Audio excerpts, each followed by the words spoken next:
Guys, welcome to my channel. My name is ReadingBear and I hope you are ready for some more stories. And today, we'll take a look at some new entitled people content. If you enjoyed my content, please don't forget to subscribe to my channel and post some bear emojis in the comment.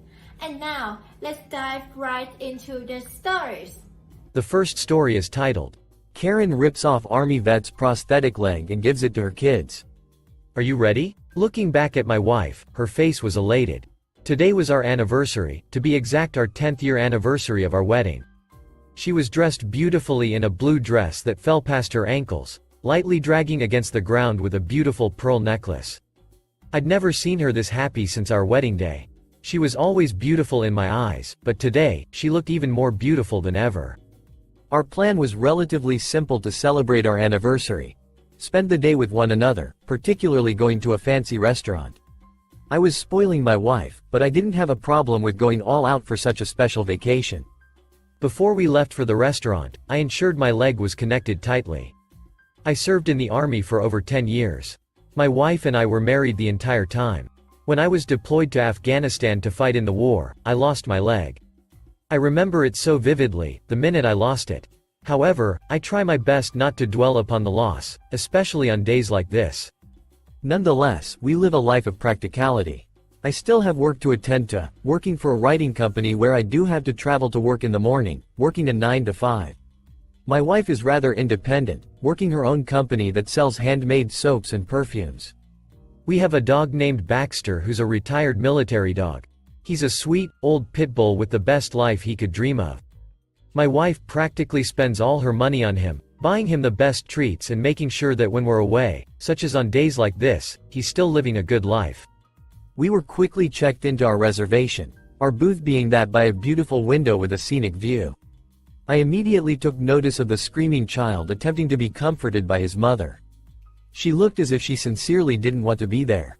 Nonetheless, my wife and I got seated into our booth, sitting patiently until a waiter came over to deliver us our drinks. Out of nowhere, the young boy was no longer situated in his mother's arms, rather right at the front of our table. My wife immediately smiled, waving at the young boy before his mother could come and pick him up. But I want to look out the window. Screaming and kicking, his mother gave us a death glare. You know, if you hadn't reserved the seat, my son wouldn't be screaming right now. Excuse me? Staring down the woman, she looked even more frustrated than she had before. I bet you're just crippled, she was referring to my leg, useless piece of. Before she could her sentence, I cut her off, standing up and pointing a finger into her face. I was furious. Don't you talk to me or my wife like that. I was steaming red in the face, smoke blowing out of my ears, kind of angry. People were now staring at us, watching to see who would win. Eventually, the Karen stomped away alongside her child. From there, my wife and I attempted to enjoy our lunch, chatting about the women in small whispers. We were trying our best for her to not overhear us, and yet she must have heard us as I watched her come storming back over. Give it to me. Confused, I looked down to where her hand was gesturing. Give what to you? Your leg. My children wanted the window seat, and you took it from them. They deserve to have something to play with. Astounded by what the Karen was saying, I held onto my leg, clutching it against the seat. With a look of disgust, the Karen continued to argue with my wife and I, calling me a fake. I assured her I definitely wasn't faking my disablement, but she was in no mood to come to terms with such a statement. That's it. Storming away back to her table, the Karen grabbed up one of her utensils. Coming back towards me, my wife screamed in horror as the woman held the fork above her head, aiming it directly towards me. People were now rushing out of their seats to help, but it was too late. The woman dove under the table, slamming the fork into my other, non-disabled leg, the pegs of the fork pushing cleanly through. What the hell? Biting my lip from the pain, I felt as the blood dripped down my leg, oozing from the cuts the Karen had made. Coming out from under the table, my vision was blurry as I watched the woman attempt to grab her children and run, but security had come by then, blocking her way. As her children screamed and cried, security pushed the Karen to the floor, crushing her. Other guests ran over to me, one saying that she was a medic, saying I needed to place pressure on the wound after she removed the fork from the side of my leg. Luckily, she was capable of doing it with ease, without too much pain either.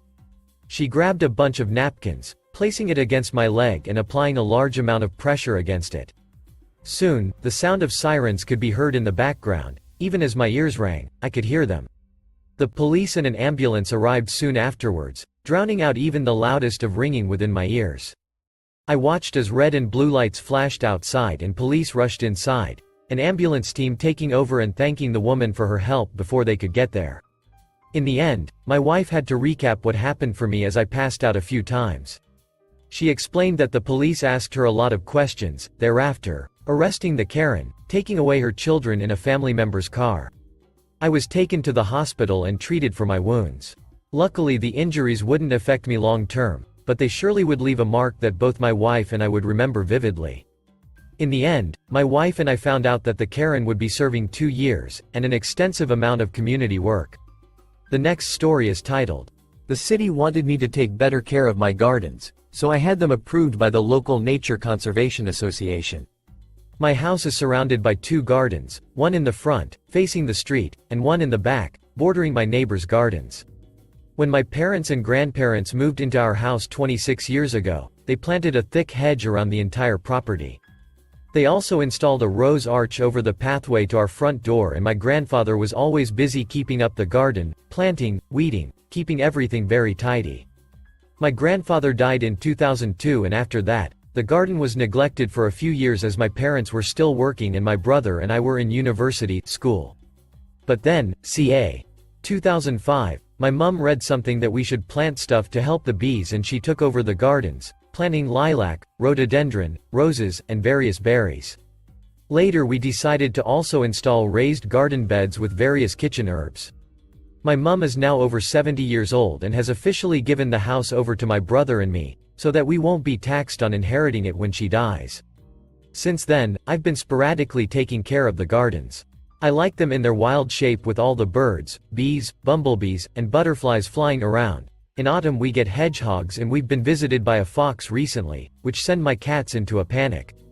Then, recently, we received a letter from the city stating that our garden was interfering with the safety of the street, because the hedge was overgrowing the pavement and contained poisonous berries which were a danger to children. Now, my brother trims the hedge every month to make sure nothing is overgrowing the pavement in any way, and while the berries are poisonous, to get to them you'd have to be quite resilient because they're surrounded by thorns. They are also known to be ideal food for some local birds. So, I contacted our local Nature Conservation Association and asked if they would like to have a look at our gardens and maybe tell us if we could improve anything to make them even more nature-friendly. They came, looked around, and then told us they rarely see gardens so in touch with nature. They approved our gardens as especially nature-friendly, and contacted the city to tell them that from their point of view, any changes would be considered unfriendly to nature, and since our city prides itself with once being one of the green capitals in our country, they had to budge. Don't mess with my gardens. The next story is titled, "My Father versus the Homeowners Association." I'm a little fuzzy on exactly when this was, but for loose context, it's 2018-ish. We're living in this little 2-story in a subdivision in upstate South Carolina, which my parents still own. My family just had a full run of renovations done on the house. Kitchen remodel, new floors, wallpaper removed, new paint on the walls, etc.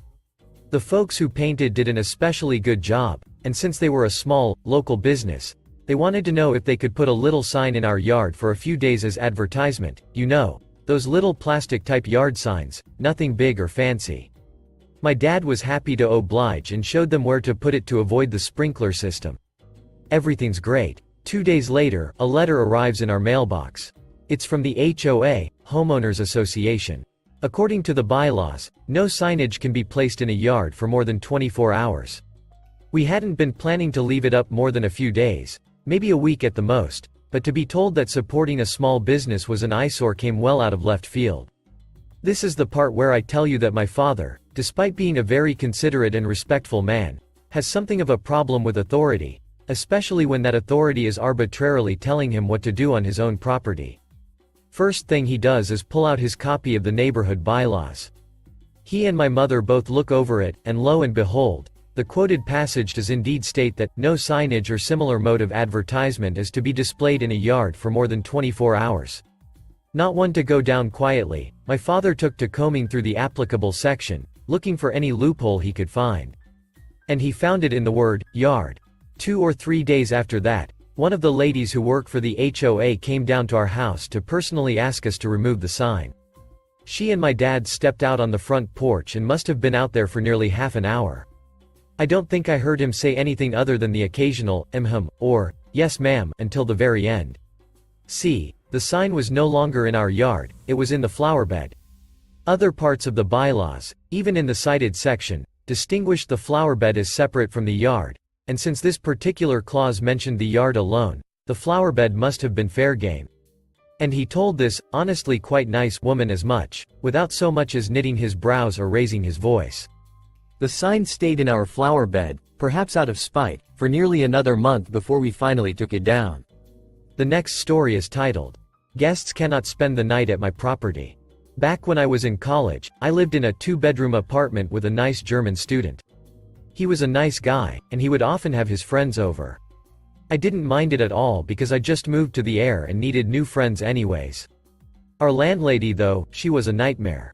She was this small grumpy lady who would complain over the smallest things. She doesn't live with us, but tries to control everything. The color of our sheets, the scent of candles that we light, where we put our stuffs, etc. Needless to say, we hated her. We pay for our electricity and water, so it doesn't matter if we have our friends, family stay over once in a while because whatever they consume or more of we will foot the bill ourselves anyways. My sister visits me once a month for one night, just whenever she's in town. One day, my landlord found out and got so mad she wanted to call the cops on us for not respecting the rule of guests cannot spend the night at her property. The only reason she does this is because she feels if a guest would stay a night, they would have to pay her the full rent for the month. But came malicious compliance. When one of my German roommate's friends was laid off from his main job, he was left homeless with only a grave shift part-time job. He asked if he could stay with us for about a week or two. I told him I didn't mind but my landlady might mind.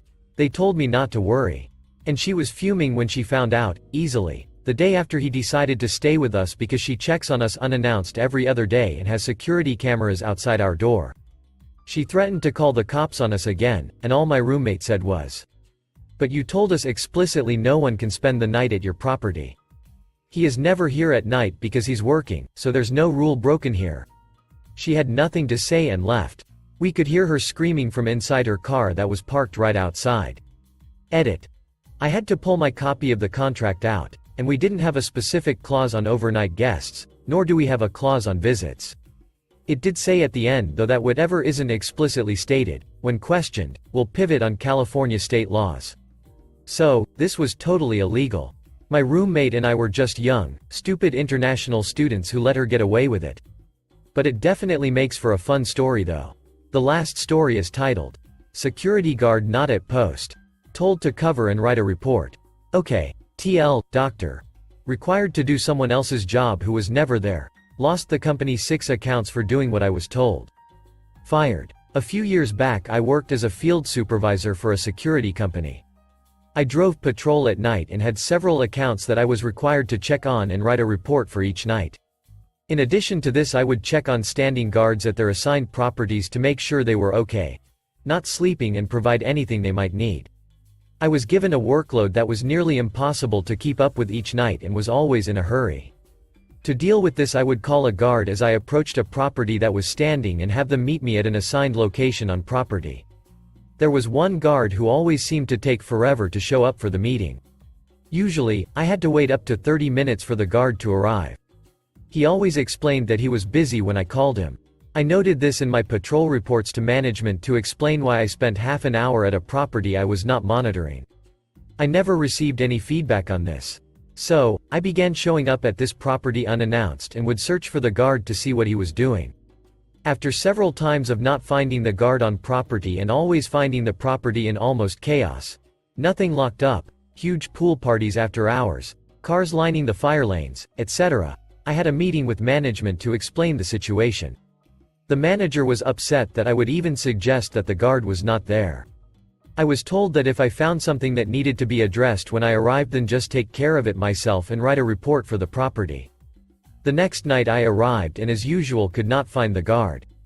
I conducted a full patrol of the property, shut down the usual pool party, locked all the facilities and tagged the fire lane violations. I then wrote a report explaining the problems encountered and why I was handling them. I did this every night for a week. The security company lost the account plus 5 others that were managed by the same property management. Subsequently, I was fired for doing the job I was told to do. Thank you for listening.